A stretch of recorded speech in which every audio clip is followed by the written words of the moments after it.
The cookie made Alice grow as big as the house. What a sight! Rabbit and his friend Dodo thought she was a dreadful monster. Walt Disney presents Alice in Wonderland. Creatively read and adapted by Lorenzo.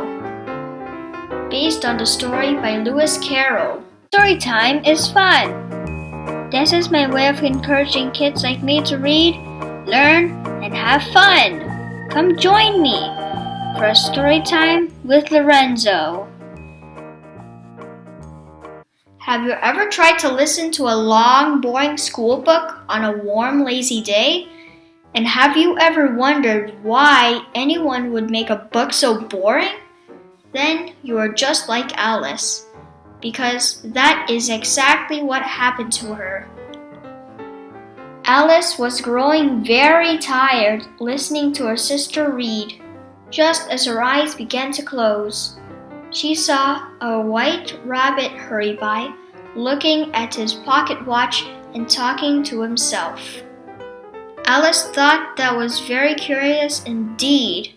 A talking rabbit with a pocket watch? So she followed him into a rabbit hole beneath a big tree, and down she fell, down to the center of the world, it seemed. When Alice landed with a thump, the white rabbit was just disappearing through a door which was much too small for her. Alice drank from a bottle on the table and shrank away to a very tiny size. But now she could not reach the key to the little door. That's when Alice began to cry and cry and cry for what seemed like a long time indeed. At last, Alice found a way to get through the little door. Seated on a bottle, she floated into Wonderland on a mysterious sea. On through Wonderland, Alice went looking for the white rabbit. She met two jolly fellows, Tweedledum and Tweedledee. They did not know the rabbit, so Alice hurried on. At a neat little house in the woods, at last she met the white rabbit himself. The rabbit sent Alice into his little house to hunt for his gloves.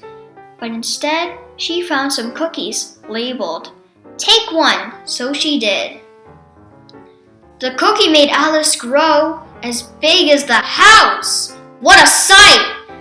Rabbit and his friend Dodo thought she was a dreadful monster. Alice picked a carrot from Rabbit's garden. Eating it made her small again, so small that she was soon lost in a forest of grass. Alice found herself in a garden of talking live flowers.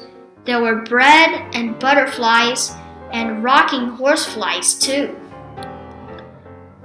Alice thought the garden was a pleasant place, but the flowers thought Alice was just a weed, so they would not let her stay. Next, Alice met a haughty caterpillar blowing smoke rings. He told Alice to eat his mushroom if she wished to change her size.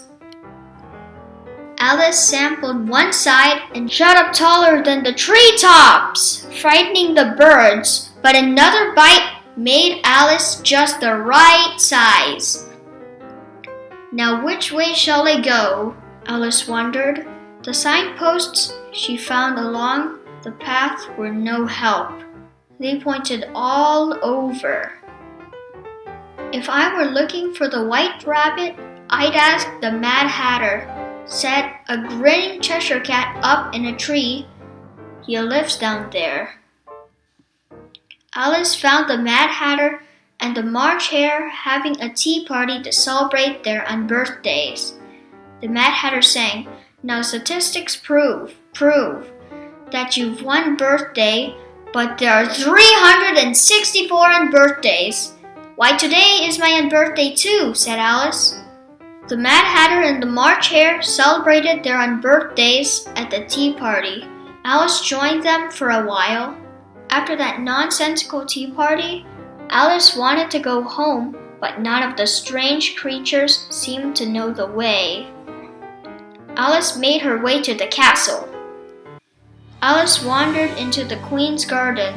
Soon, along came the royal procession, and who should be the royal trumpeter but the White Rabbit himself? The Queen of Hearts asked Alice to play croquet, but Alice did not like the looks of the game. "Off with her head! Off with her head!" cried the Queen. Away Alice ran, while the army of cards gave chase down all the tangled paths of Wonderland and back to the riverbank.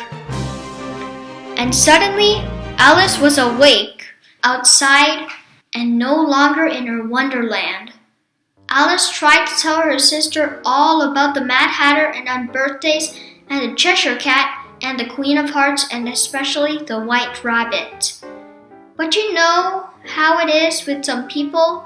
Sometimes they get too grown up to understand. "Come along," said Alice's sister. "It's time for tea." Alice thought about her Wonderland and her White Rabbit.